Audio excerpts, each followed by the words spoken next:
Ready? We just want to tell us things that kind of your overall view of your seating and your bracket and so forth.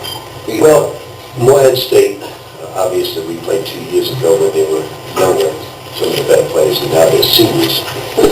And they're as good a basketball team as there is in the country. They have big East-type players at certain positions. They have transfers that are big East-type players. They are a senior team with a lot of experience. They play extremely hard with a lot of energy and passion, and our players have watched them now and have tremendous respect for what they do. You know, it's not often that you go against one of the leading rebounders in the country, but the leading rebounder in the history of the game. And a guy approaching the most double-doubles in the history of our game, too, in the third spot. Besides him, they have a well-rounded team. Phil's lightning quick, a great shooter. Goodman plays as hard as Fareed does. Prophet is a great transfer, a typical Notre Dame. When you watch Notre Dame, you watch Hansborough and those guys, you got that type of basketball player. So that Hopper's as good a player as there is. He'd be an all Big East player if he was in our league. So they've got great talent, great experience, and we have ourselves one tough ball game. I watched the Florida game at Florida, and some of our players, and we came away extremely impressed. What makes them, from what you've seen of him, what makes them a rebounder? Well, he's a Dennis Rodman. He has unbelievable passion for rebounding, great low-post defensive player, and he has, you know, verbal communication is an acquired skill, as well as, I've always said, playing is an acquired skill. And, you know, he has, technique-wise, all the things you want to see in a great rebound. He knows how to go baseline out. He knows how to change position and come out of his test tube. He knows how to get position from a guy's back. And he's relentless. The only time he rests on the court is on a free throw, and underneath that a bounce play, he'll cop 5 seconds. Outside of that, he doesn't rest on the basketball court. Were you surprised at the 4 seed? I mean, could you, in your mind, did you feel like maybe you deserved a little higher than that? You know, I look at it differently. We're excited to be part of the tournament. We're excited. We don't get involved with seedings. Here's what we look at. We finished number 11 in the country, number 3 in the Big East, received a double bye, went to the championship game, played on the road in front of 18,000 hostile people, and lost at the final seconds. We were 12-6 in the toughest league in the country, so we're extremely proud where we are. We don't do anything about political elections. We just worry about basketball. We're excited to be part of the tournament. We don't care where we go. We were hoping for Hawaii, but there weren't any of those areas. Do you feel like all that prepares you for just about anything that you'll see going forward? All the 12-6 in the toughest league and going to the... It's prepared us to play against great talent, which we will play against. It's prepared, all the injuries have prepared us for adversity. But that doesn't mean we're going to win. You know, it took its toll playing 3 straight games at 9:30 at night, getting in at 2 o'clock or 2:30. It took its toll on us. Look at my eyes right now. Just imagine how the players feel. You mentioned one of your press conferences that how the players approached the California game last year, which wasn't good. And I think what's the difference? I said that? Well, you didn't say it in those words. You said something like, they didn't understand. You're giving me your words. I'm trying to paraphrase. You said something about you didn't really complete the thought. They didn't understand playing Cal and so on and so forth. Cal was a better basketball team than us last year. Should we have lost by that margin? Absolutely not, but they were a better basketball team than us. Well, then, how do you feel about this game going in? I mean, you feel... Now we're getting a relevant question, right? I was leading. That's my question. About the team coming in... I just said that. I just repeated, we're number 11 in the country, which none of you would have predicted, and I'm at the head of the class. We were 12-6 in the toughest conference, which none of you would have predicted. I'm at the head of the class. We battled as many injuries, had not one returning starter, which none of you would have predicted. I'm at the head of the class. So we're super psyched about going into the tournament. Were you predicting?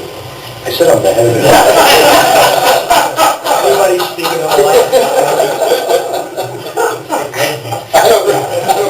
You need some sleep. You were hanging out in bars, we were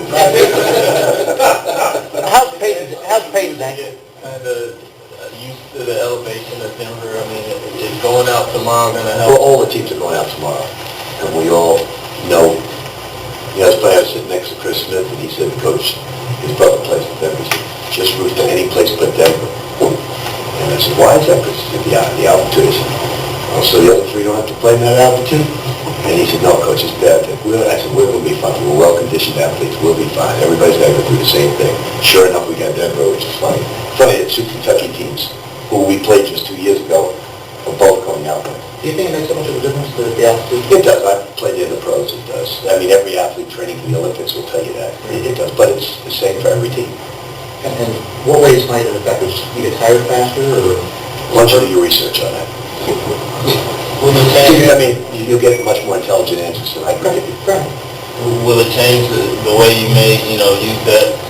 I don't think it's much of a fact that everybody else thinks so, because the TV timeouts are so long. I don't think it's... But it does affect athletes. It's scientifically proven. Is Peyton's ankle a concern at all? Is he okay? He's not going to practice today. He'll be okay by game time. Is there a formula or something that you can say to your team to go into a 13-4 game and say, to avoid the upsets, that kind of... Is there something that... There's nothing you can do for that? You don't worry about seeds. You worry about the opponent you're playing. You got one of the hardest working teams in the country you're facing, with one of the best front court, with maybe the highest draft that we will face this year up front. And you worry about the team you're playing, not about the seeds, not where you play. All that stuff is for ESPNU late at night when you have no life. I mean, think about it. And all those experts that go on, and they're great at what they do. I enjoy listening to them as well as anybody. But I remember when I was the Nick coach, being part, I told you this story a few years, being part of a pool. Everybody put in $1 at the time, and we had, you get certain points. If you pick a 13, you get 13 points and 4 points. And a guy who won the pool was an Italian guy who didn't speak English because he thought Valparaiso was an Italian university. If those guys fill out the brackets and have a pool, none of them would win. It would be some lady who knows nothing about the game of basketball filled it out. So it's very difficult to pick any game or imagine who's going to win. More so this year than any other year. So it's very difficult to say who's going to win. Or upsets. We know Morehead State. We were up 2 last time we played them with 2 lottery picks and the number 1 and number 1 seeds. They're a much better team now because they're better players than seniors, and we're not as good as that team. So we understand that from a physical standpoint. After the game on Saturday, Preston said he went up to Mike Mara, spoke to him, and the team kind of kept saying that they're going to come together as a family. Have you seen that in the last 2 days at all? Why they go to Mike Mara? Just after the game, just saying it wasn't his fault, that, the whole game was the issue. It wasn't his fault. I mean, the majority of people would make. What Mike did wrong is the fact that he didn't lay a body on his man 6 times on a blockout. Right. Very few players are going to make 3 free throws on the line in a row. Where he did make his mistake was not missing the 3rd and throwing it hard off the backboard. Missed free throws are part of the game, missed shots are part of the game. But he could have controlled hitting someone 6 times on a blockout, if that's what Preston was alluding to, which I don't think it was. He was saying that the entire game, it didn't just come down to those free throws. He was just being a captain, and he was kind of saying that we're going to come together. We were already together. He didn't have to say that, but it's nice that he did. Okay. Do you feel like some of the Big East teams are at a disadvantage, maybe going in just because of how brutal and tough the term it is? I think Pitt's in a great spot because they got knocked out. They got a lot of rest, and I think Pitt's in a great spot. I think Syracuse is in a great spot. I think Connecticut, us, we got to be careful, and we will be. In the way we prepare. I can't speak for that. Greg, what's the value of the conference tournament? You just mentioned Pitt and Villanova losing early. You guys go all the way to the championship game, and apparently you don't get any type of bumping in the seeding. So what's the real value in a team getting after it? Like I said, I could care less about seedings. I could care less about any of that. I don't politically, I know a lot more about basketball than people in that room. And that's my job, is to coach the X's and O's of the game. It's their job to figure out, you know. I've had to answer stupid emails about how could Syracuse be ranked ahead of us. It's taking my time and getting under my skin. So I don't care. You got to play the game. You got to play. Wherever you're going to play is going to be tough. Wherever you're going to play is going to be tough. The conditions are going to be tough. We don't care. We are grateful and happy to be part of the tournament. We're super psyched about it. And I don't care about seedings. I don't care about. All I care about is if you guys got a way to keep Free off the back boys, let me know. Because nobody saw what you couldn't do. And that's as good as it gets there. Is Preston, his hand already? He's okay. You use justice a lot more in that championship game than, The only because Peyton got, sprained his or tweaked his ankle. but you didn't use Preston as hard as you had. Well, he hurt his hand. No, that's the reason I'm giving you the honest answer. They both were hurt. Well, does that mean that coming into the tournament that we won't see justice as much as we did in the league tournament? If both of them are just healthy. He can't play against Harper when Harper's at the point, but when they use their backup, he can play. So that's all matchups. They do a very good job. I mean, one of our assistants went up there, and they know our system very well. And their defensive system is as close to ours as any basketball team. They're almost twins because of our assistant being there. We invited the head coach and the staff and watch us practice. And they'll 2-2-1 press back to 2, and they play the zone the same way. They match up a certain way. So we're looking at defensively. Now, their offense is a lot different than ours, but defensively, we're twins. That was this season you played them, or? This was after we played them. The head coaching staff came down because our assistant, Matt Brady, went to them. So we were very, very close to staffs. We shared ideas. We have mutual respect for what we do. How often didn't Kevin Stallings from Vanderbilt also come to Yes. a couple of years ago? But they don't play it as close to them. Morehead plays exactly the way we play it.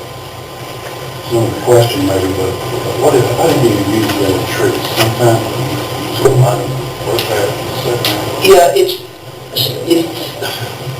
Stephen's a difficult play to use at times. You got to pick your right spots because it becomes 5 defensive plays versus 4 offensive plays if you don't play them. And because we run a lot of pick and rolls, when we go away from the pick and rolls, we can use him because we can create more 5-man motion. When we use a lot of pick and rolls, what they do is they take him and wherever he's at, they just stick him in the middle and stop your roll guy.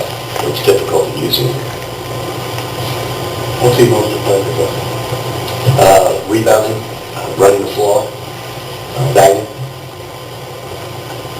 How much of a joint, I mean, I know Steve and whoever you got before was, probably how much is the team effort, not just depending on one guy? How much help does that guy have to give in keeping him off the glass?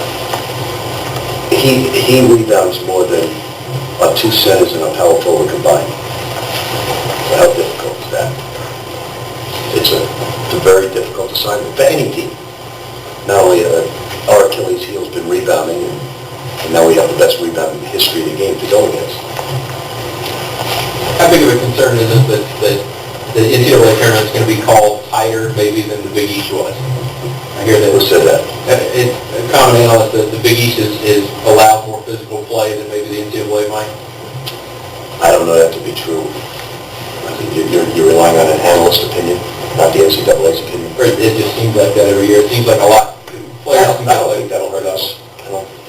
It may hurt a few teams, but whether that's true or not, I don't know.